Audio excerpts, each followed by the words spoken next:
October 16th, 1962, Washington, D.C. 8:45 in the morning.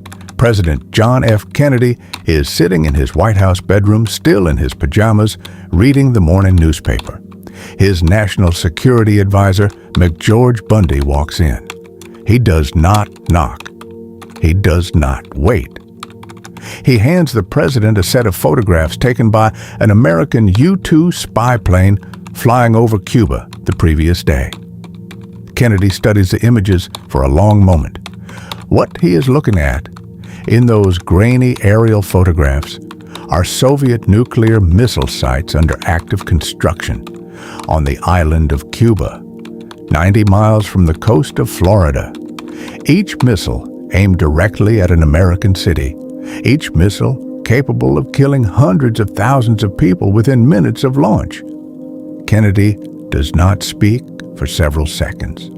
Then he picks up the phone, and for the next 13 days, in a series of meetings so secret that even most of his own cabinet was kept in the dark, the President of the United States and his closest advisors attempted to solve the most dangerous crisis in the history of human civilization. What happened during those 13 days has never been fully told, because the decision that actually ended the crisis, the one that pulled the world back from the edge of nuclear war, was kept secret from the American public for more than 25 years.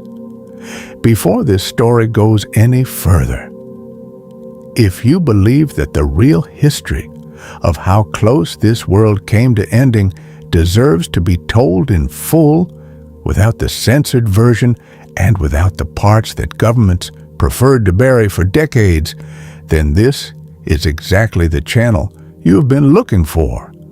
Subscribe to Faces of History right now and turn on notifications. Every week, we go deep into the moments of documented history that powerful institutions spent years, decades, and sometimes generations trying to keep quiet. It takes 2 seconds, and it makes a genuine difference to what we can keep building here. Now, let us go back to that White House bedroom on the morning of October 16th, 1962. To understand how the world came within hours of nuclear destruction in October 1962, you have to understand what the previous year looked like. In April 1961, the United States had sponsored a disastrous attempt by Cuban exiles to overthrow Fidel Castro's government. The operation, which became known as the Bay of Pigs invasion, failed completely and humiliated the Kennedy administration in front of the entire world. The Soviet leader, Nikita Khrushchev, watched that failure carefully. He had met Kennedy at a summit in Vienna in June 1961 and came away with a specific impression of the young American president. According to Soviet records, Khrushchev told his advisors that Kennedy was too young, too inexperienced, and ultimately too weak to stand firm under real pressure. He believed, as he later told his son Sergei, that Kennedy would make a fuss, make more of a fuss, and then agree. That assessment led directly to what happened next. In the summer of 1962, Khrushchev made a decision that would bring the world closer to nuclear war than it had ever been before or since. He secretly agreed with Cuban Premier Fidel Castro to deploy Soviet nuclear missiles to Cuba. The missiles would serve 2 purposes. First, they would deter any future American invasion of Cuba. Second, and far more strategically significant, they would dramatically shift the nuclear balance of power between the United States and the Soviet Union. American cities were already within range of Soviet missiles based in Russia, but those missiles required a long flight time that gave the United States warning and response time. Missiles based in Cuba just 90 miles from American soil, would reduce warning time to almost nothing. Construction began in the late summer of 1962. Soviet ships quietly transported missiles, launch equipment, and military personnel to the island. The entire operation was wrapped in complete secrecy. For several weeks, it worked, until the morning of October 15th, when analysts at the Naval Photographic Interpretation Center in Maryland spent the night developing photographs taken by a U-2 spy plane and confirmed what American intelligence had feared. The missiles were real. They were there, and they were almost operational. Kennedy was informed the following morning, still in his pajamas, at 8:45 a.m. Within hours of receiving the photographs, Kennedy assembled a group of advisors that would come to be known as ExComm, the Executive Committee of the National Security Council. This group met in complete secrecy for several days before any public announcement was made. Kennedy understood that if the Soviets discovered that the United States had found the missiles, they might accelerate the construction or take unpredictable military action. Secrecy was essential. Inside those secret meetings, the debate was fierce and the options were brutal. The Joint Chiefs of Staff, all of them, advocated for an immediate military response. They wanted an airstrike to destroy the missile sites, followed by a full-scale invasion of Cuba to remove Castro from power entirely. General Curtis LeMay, the Air Force Chief of Staff, was particularly aggressive. He told Kennedy directly that a naval blockade without military action was nothing more than appeasement. He compared it to Kennedy's face to the British policy of appeasing Hitler before World War II. Kennedy listened, and he rejected the military's recommendation. He had two primary concerns. First, American intelligence could not guarantee that an airstrike would destroy all of the missile sites. If even one Soviet nuclear missile survived and was launched against an American city, the consequences would be catastrophic. Second, and more fundamentally, Kennedy believed that an American military strike on Cuba could trigger a Soviet military response in Berlin or elsewhere, dragging both superpowers into a full-scale war that neither could survive. He decided on a different course. On October 22nd, 13 days would begin. On the evening of October 22nd, 1962, President Kennedy addressed the American people on national television. His message was direct and terrifying. He told the nation that the Soviet Union had placed offensive nuclear missiles in Cuba. He announced that the United States was establishing a naval quarantine around the island to prevent any further military shipments. And he made his position on the missiles already in Cuba absolutely clear. Any nuclear missile launched from Cuba against any nation in the Western Hemisphere, Kennedy said, would be regarded as an attack by the Soviet Union on the United States, requiring a full retaliatory response. The world held its breath. Soviet ships were already at sea, heading toward Cuba. Some were carrying additional military equipment. The question was whether they would attempt to break through the American naval quarantine. On October 24th, the Soviet ships approached the quarantine line. American naval vessels moved into position.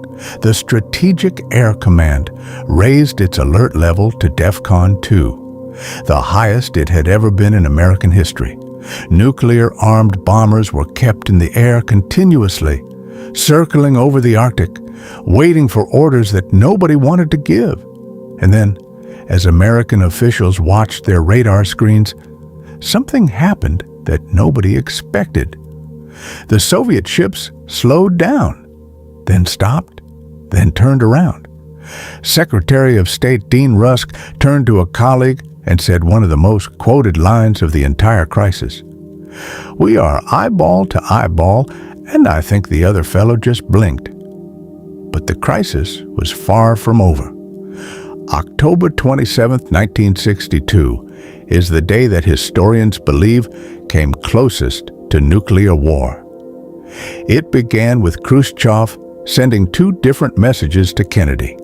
One offering to remove the missiles in exchange for a pledge not to invade Cuba, and a second, harder message demanding the additional removal of American nuclear missiles from Turkey. Kennedy's advisors were divided on how to respond. Then, at the worst possible moment, the crisis escalated dramatically. A Soviet surface-to-air missile shot down an American U-2 spy plane over Cuba. The pilot, Major Rudolph Anderson, was killed. He became the only American casualty of the entire crisis. This changed everything. Kennedy now had legal and military grounds to order a counterstrike. His generals were urging him to act. American warplanes were already being loaded with target packets for strikes against Cuba and Soviet positions. At the same moment, in the waters around Cuba, an American naval destroyer was dropping depth charges on a Soviet submarine that had lost radio contact with Moscow. The submarine crew did not know whether a nuclear war had already started. The submarine was armed with a nuclear torpedo. Understanding Soviet orders, the captain had authority to use. What the world did not know at that moment was that the submarine's first officer, Vasily Arkhipov, refused to authorize the launch of the nuclear torpedo. Under Soviet naval protocol, all three senior officers aboard the submarine had to agree before a nuclear weapon could be fired. Arkhipov said no. That decision, made by one man on a submarine beneath the Caribbean Sea, may have prevented nuclear war on October 27, 1962. Above the surface, Kennedy made his own critical decision. He told his advisors that he would respond only to Khrushchev's first, softer message and ignore the harder second letter entirely. And in a secret meeting that evening, his brother Robert Kennedy met privately with the Soviet ambassador to the United States, Anatoly Dobrynin. Robert Kennedy delivered a message from the president. The United States would publicly pledge not to invade Cuba. The Soviet missiles had to be removed immediately, and if they were not removed within 24 hours, the United States would take military action to destroy them. But there was one more element to the message, the most critical element, the one that would remain secret for more than 2 decades. The United States would also remove its nuclear missiles from Turkey. But this part of the deal could never be made public. It could never be acknowledged. It could never be documented in any official record that the Soviets might be able to show the world. If Khrushchev agreed, the Turkish missiles would quietly disappear within a few months. But in public, the resolution of the crisis would appear to be an unconditional Soviet retreat. The following morning, October 28, 1962, Radio Moscow broadcast a message from Premier Khrushchev. The Soviet missiles would be removed from Cuba. In Washington, the relief was immediate and overwhelming. The crisis that had gripped the world for 13 days was over. What the public did not know, what would not be confirmed for more than 25 years, was the secret deal that made the resolution possible. The American missiles in Turkey were quietly removed in April 1963, exactly as Robert Kennedy had promised Anatoly Dobrynin on the night of October 27th. No official American government document acknowledged the connection between the Turkish missiles and the resolution of the Cuban crisis until decades later, when declassified records in the memoirs of participants finally made the truth impossible to deny. In public, Kennedy had appeared to stand firm and the Soviets had backed down completely. In reality, both sides had made significant concessions. Both sides had found a way to give the other a path to retreat without public humiliation. The consequences for Khrushchev were severe nonetheless. The Soviet Politburo viewed the outcome as a humiliation, even without knowing the details of the secret Turkish agreement. 2 years later, in 1964, Khrushchev was removed from power. His handling of the Cuban crisis was cited as one of the primary reasons. In the decades that followed, as declassified documents and participant accounts gradually revealed more of what happened during those 13 days, several details emerged that make the crisis appear even more dangerous in retrospect than it seemed at the time. Castro, in the final days of the crisis, sent Khrushchev a private message urging him to launch a preemptive nuclear strike against the United States. Castro believed an American invasion of Cuba was imminent. He was willing to accept Cuba's own destruction if it meant striking America first. Khrushchev, to his credit, ignored the message. On October 27th, the same day Major Anderson was shot down over Cuba, an American U-2 reconnaissance aircraft on a different mission accidentally strayed into Soviet airspace over Siberia. Soviet fighter jets scrambled to intercept it. American F-102 fighters armed with nuclear-tipped air-to-air missiles were dispatched to escort the U-2 home. For a tense period, nuclear-armed aircraft from both superpowers were in close proximity, operating under rules of engagement that could have led to a catastrophic miscalculation. President Kennedy, when he heard about the Siberian incident, reportedly shook his head and said simply, "There's always some son of a bitch who doesn't get the word." And in the waters below, Vasily Arkhipov had already refused to authorize the launch that could have started everything. The world did not know how many times during those 13 days a single decision, a single moment of restraint, a single refusal, a single choice to wait one more hour before pulling the trigger was the only thing standing between civilization and catastrophe. The Cuban Missile Crisis ended on October 28, 1962. The public version of events, that Kennedy stood firm, the Soviets backed down, and American resolve saved the world, remained the official story for 25 years. The secret agreement over Turkey was not officially confirmed until 1989, when Soviet and American officials met together for the first time to discuss what had actually happened during those 13 days. What they revealed shocked historians. The deal that ended the crisis, the deal that Robert Kennedy negotiated in secret with the Soviet ambassador on the night of October 27th, was not a victory for American resolve alone. It was a carefully constructed mutual retreat designed to give both sides what they needed while allowing both sides to claim publicly that they had not given up anything. It was, in the truest sense of the word, a secret that the world needed to survive. Think about that for a moment. The most celebrated diplomatic victory in American Cold War history, the moment that defined Kennedy's presidency and shaped how America understood its own power and resolve for generations, was built on a foundation that was kept hidden from the public for more than 2 decades. The missiles that Kennedy secretly agreed to remove from Turkey were already considered obsolete by American military planners. They were going to be removed anyway within months. But if that had been known publicly during the crisis, the political and strategic calculus would have been entirely different. Khrushchev might have pushed harder.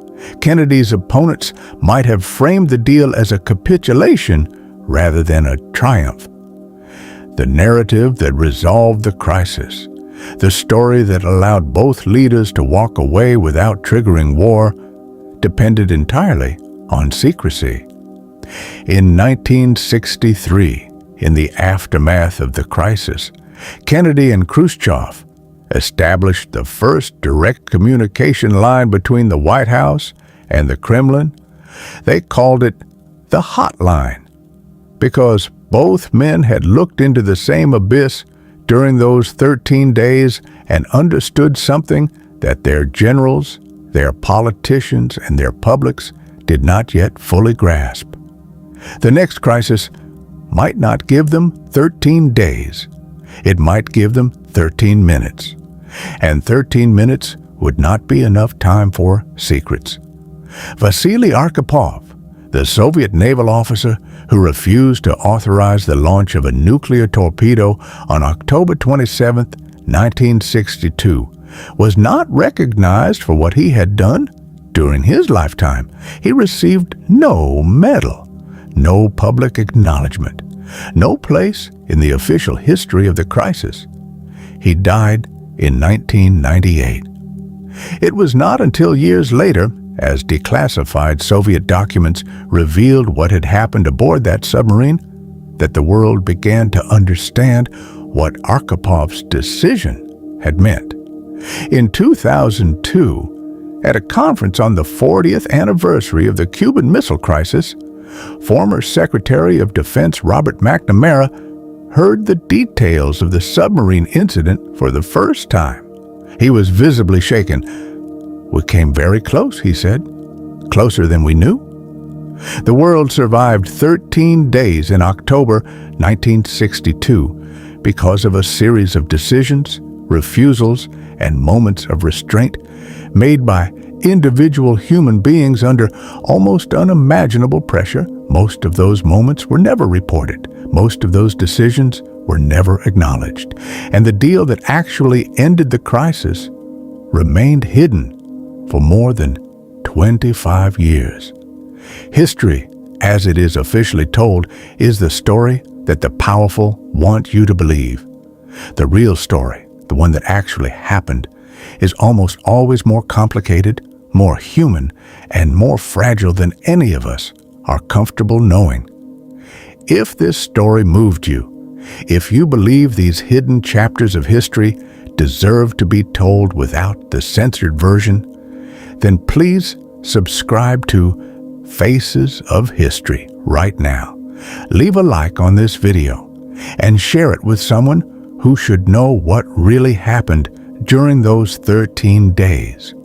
We research, we verify, we tell the full story, because the truth of what actually happened is almost always more important than the version we were given.